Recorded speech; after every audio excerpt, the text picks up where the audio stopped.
William Corvinus was a member of the Corvinus clan, the first werewolf and the ancestor of all werewolves and Lycans. He is the secondary antagonist in Underworld evolution, along with his twin brother, Marcus Corvinus.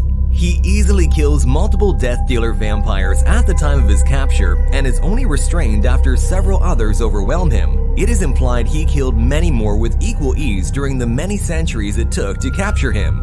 William was born sometime in the 5th century AD, the son of Alexander Corvinus, the first true immortal, and his mortal wife Helena, and was the twin brother of Marcus Corvinus. William, along with Marcus, inherited the Corvinus strain in its active state from their father, meaning that they were born immortal. It was William who was bitten first. The brothers were in the Carpathian Mountains when a large black rabid wolf lunged out of the shadows and attacked them. The wolf first attacked Marcus, who was unable to defend himself due to his panicking horse. William jumped in front of it and was able to kill the wolf with his sword, but not before it bit his wrist through his chainmail in its death throes. Marcus took his twin to a nearby inn to have his wounds seen to, but as the night wore on, William became seriously ill. Developing a high fever and convulsions racked his body, the Corvinus strain present in William's body reacted in an immune response with the rabies virus and the wolf's DNA deposited by the animal's bite, causing it to mutate, changing William's entire physical composition. William began to sprout hair all over his body, and his face changed to reveal a more wolf-like appearance. Before the night was through, William had become the first werewolf.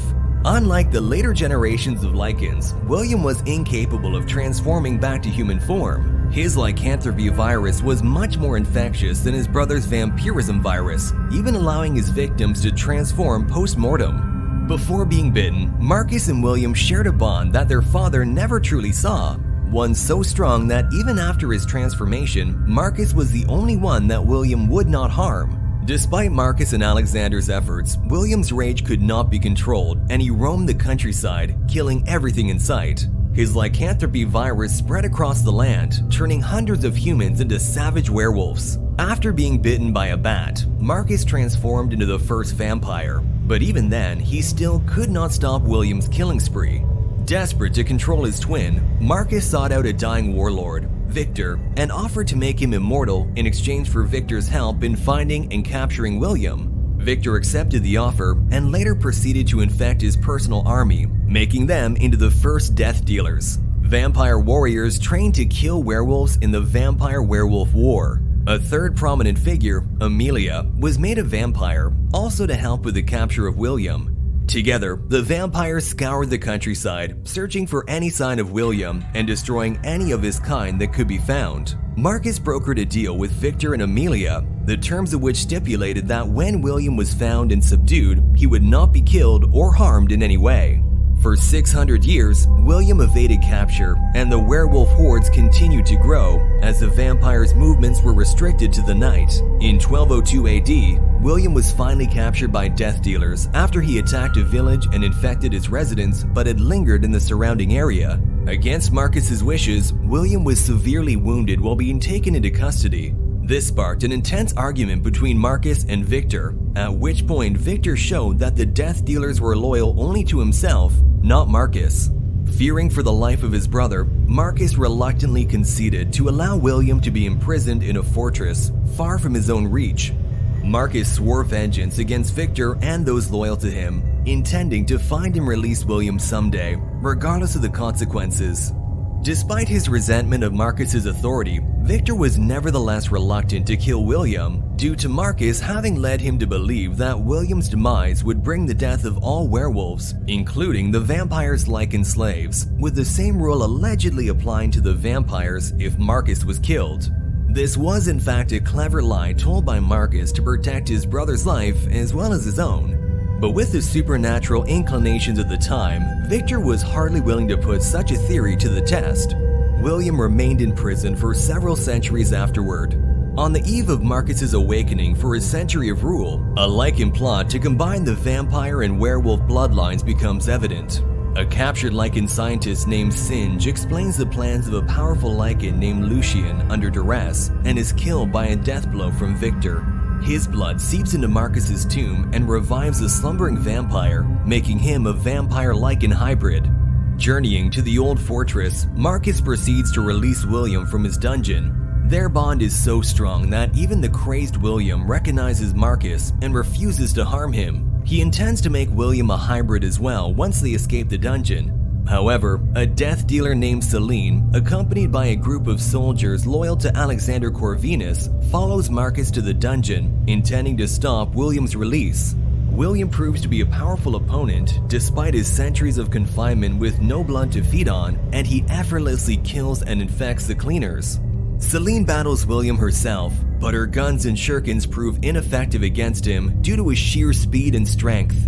Even when weakened from a centuries-long confinement without human flesh to feed on, he is still able to break stone apart with his bare hands and withstand multiple injuries while remaining mostly unfazed.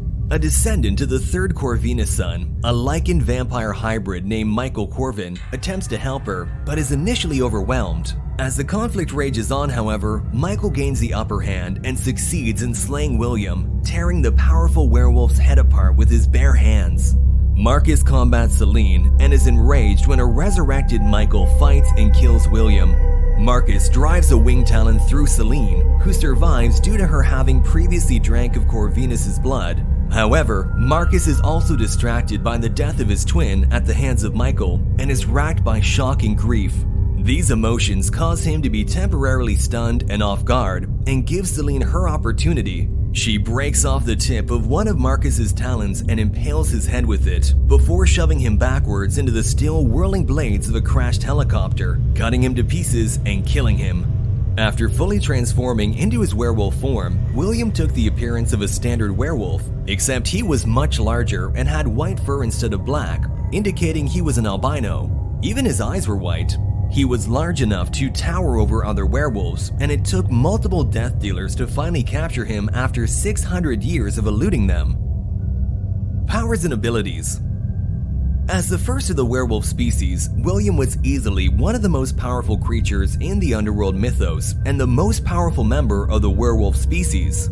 As the first true werewolf, William cannot return to his human form, and his transformed state shows much more prominent wolf traits, such as a larger muzzle, superior size, and white-colored fur. He can also turn others into werewolves, and his strain of the infection is noted to be far more fast-acting, even turning recently deceased individuals into werewolves. Despite his centuries-long confinement without feeding, William was able to withstand multiple injuries while remaining mostly unfazed. He survived a series of assaults from the cleaners and being shot with a light machine gun without slowing.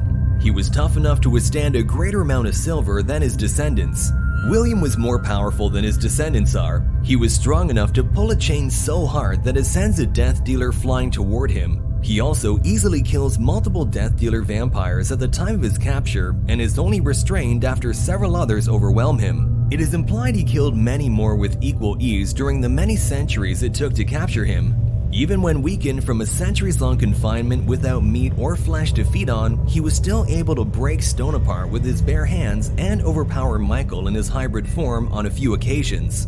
In addition to the senses William possesses as the first and most powerful werewolf, his bond with his twin brother enabled him to recognize Marcus despite centuries of imprisonment and his savage nature. Despite his large size, William can jump large distances and was able to easily evade Celine's shurikens. Additionally, he can move at considerable speeds and can catch foes off guard. William was also capable of healing wounds, possibly more than others of his kind. Interestingly, it seems that his centuries of confinement without food and water didn't weaken his healing ability much, as during his battle with Celine and the cleaners, he had sustained many wounds that seemingly healed mid-fight. It is also likely because of this sustained regeneration that William was able to go such an extreme amount of time without sustenance and still live.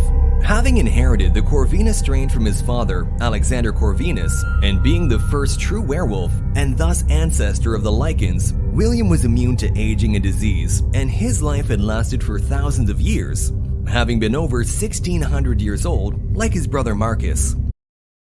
If you like this video, please give it a thumbs up.